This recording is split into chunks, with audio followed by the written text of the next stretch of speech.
How to use Perplexity AI for summarizing articles. Need to break down long articles fast? Perplexity AI makes summarizing simple and effective, and let's see how to do it. First, copy the article URL and paste it into the search bar. Press enter and Perplexity will analyze the page and generate a concise summary with key points, sometimes even categorized for clarity.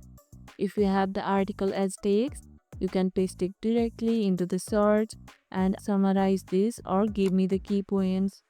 What kind of articles do you usually summarize? News, academic, or something else? Share it in the comments below. You can refine the summary by following up with prompts like summarize for a beginner or make it shorter.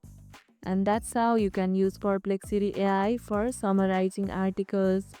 And if this video helped, hit the like button, share it, subscribe, and leave a comment.